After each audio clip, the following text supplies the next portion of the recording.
let's talk about setting up your initial file. Once you open Adobe Illustrator, you're going to create a new file. You're going to want to type in 24IN, and yet you want this to be in millimeters, so it will convert it. Also, down here, you're going to type in 18IN for inches, not mm. There we go. And then hit tab, and you should have that as a landscape orientation. We do this so that the size will match the size of the laser bed. It is the size of our largest materials that we can fit in there, and it will give you a reference point for just how big that is. I know you're going to be working on a smaller piece of acrylic. We'll address that later. Step 2, you want to make sure you are saving your file immediately so that it can have something recoverable in case everything quits. So this would be acrylic 1, maybe, with your name, please, so that we know whose file is whose. And you might make sure that that is an AI file. There are other ways to save this, but we need this as an AI file for now. And all of this is fine at the default. Okay, so now I have a file that's named, and it's the size of the laser bed. There are a couple of other things we should do here just to get started. Let's go into preferences. Our preferences for, let's double check units, because we want to make sure not only is the general in millimeters, but also your stroke is in millimeters. It might default to points, so bring that to millimeters so we have that to work with. And we also want our guides in grid. Your guides, pick a color, that's fine. Your grid, however, we want to make sure that we have a grid line every 10 millimeters and subdivisions, you need 10 subdivisions. That way you'll have a stronger line every centimeter, and you'll see each millimeter mark as one of the grid lines. Very useful for looking at and coordinating sizes and alignments. Okay, we are all set there. Now, I just did all that stuff with grids. Where's my grid? We want to view a couple of things. One, we would like to view rulers. Okay, so showing rulers, that'll give us on the outside edges just how big everything is. Command R will bring those up. Command R will also hide them later. These are useful. This is also where you can click and drag down a guide, one of those nice blue guides, should you need to. And you can get vertical guides from the other side. You can pull that out, drag that around. Boop. Okay. Command Z back up a step, right? Just like in most programs. I would also like to view my grid because I'd like things to be lined up a little bit. So that will be useful. And I also want to make sure that my snap to grid is put on. This means that I'm going to have to pay attention, right, with things I'm making. It'll help have strokes and shapes and lines all come together. So far so good. It's the right size. We have a grid. We see the rulers.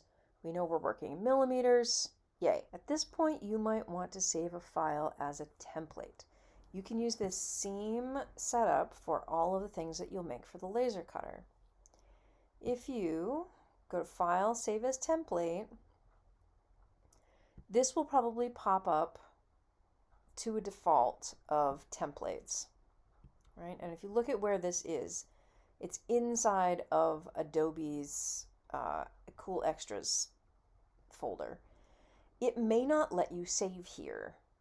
It may be easier to save this to either your desktop, or if you have a folder for this class on your computer, perhaps save it there. And you want to call it, right, maybe laser template. And you want to make sure you keep that .ait extension because that is an Illustrator template file. What that does for you is, say I want another one. If I go to open a file and I open the template that I just, that one's the one that's open. If I try this, that's AIT, it'll open one, but it'll open an untitled one with all of those parameters that we just set. So that can save you some time in the future, and I would highly recommend saving a template. you should be all set to create your file based on your full-size paper pattern. Rather than drawing each line individually the way you would like with a pencil, you can work with some shapes and then combine some shapes. Let me show you a couple quick things. One, as we are working, we want to make sure that we don't have a fill, right? So we're going to just get rid of that fill. So all we'll see is the outline. You might have some shapes that are like an L shape, and maybe this one is doing this and this one's doing this. I'm not measuring any of this. You will need to measure. But let's say this is the like outline of what I wanted. If I wanted just to have one shape of all of these, I can select all of them and use what is called the shape builder tool. Over here it looks like a little puffy cloud with a dotted line in it. Okay. Once I have them all selected, as long as they are overlapping, right? They're all overlapping and touching each other. I can just drag through here and be like, yes, please, I want this all to be one shape. And it will give me that one single shape outline. Highly useful. Let's say then I hadn't quite gotten the measurements right and I needed to bring those 2 points and this path down. I could do this. Now, I want to be careful I don't like, whoa, where's this going, right? If I hold the shift key, it'll let me bring it up or out at a 45-degree angle, but it keeps it aligned. So I can let up on that. And maybe this one. With the direct selection tool, that's going to allow me to select one anchor point, a single path, another anchor point. If I want to get both anchor points and the path in between, I need to click and drag over all of them. And again, I'm going to hold that shift key down. And then let's bring this in over here, this way. There. Now, if I was paying attention to my grid lines, I would see that this is like 13 millimeters up in the air. I'm like, I think I want some even numbers. So let's make sure that's going from solid line to solid line. Over there, over there, over here. This one, let's bring this down. Oops. It pays to have some nice even increments to work with just to make your math easier. And you can see at some point here, I did not align this box with this box before I joined them. Not paying attention. This is coming up here. Is that straight now? Okay, I did that one, and now I need to move this one up one so that it's all straight all the way across. Happy camper. If you know what your measurements are, if you tap with the rectangle tool, I can type in my measurements, right? So now let's say I needed something that was 30 millimeters wide and 100 millimeters tall.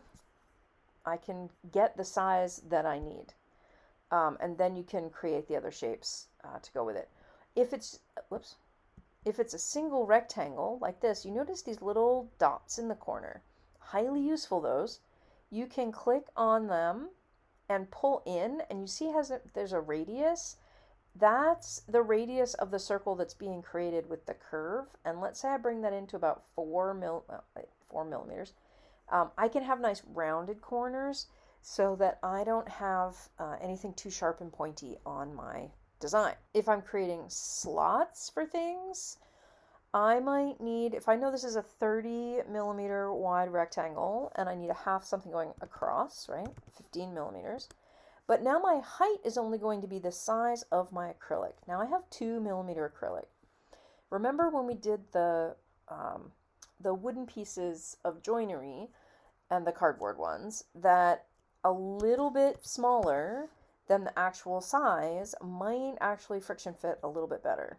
And then I just need to, oops, go in where I can grab that, move that over, and line that up to wherever I need it, right? And that will cut the slot. Now, I don't have to worry about this little line here because that's all going to fall out anyway, so that's fine.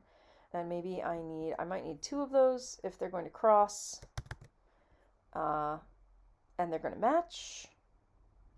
Or if I were going to use these with a side like this, or it might be that I'm going to bend this in some way, right? So whatever it is that you need, figure that out.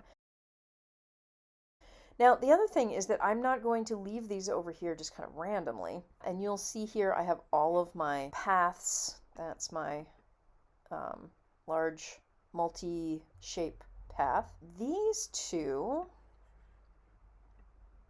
right? These two are, notice these two. See how the little, what designers often call the meatball, this little meatball, is selected, and you get the little blue because this is a blue layer highlight. I can, with those under properties, very quickly group them. I could also go to object group if I hadn't already done it. There's always multiple ways to do things in this program. So the second set I'll select and then go here to group. Now when I move these around, they're going to move together. And let's say I want to maximize my use of material, right? And I might want to have these really can be that close and it's fine. You might have constraints about the size, like if you have a jagged piece of acrylic, how are they going to fit together? Where do you cut them out of, etc. So you want to be thinking about that as well, but we definitely want them maximizing what you're getting out of the acrylic.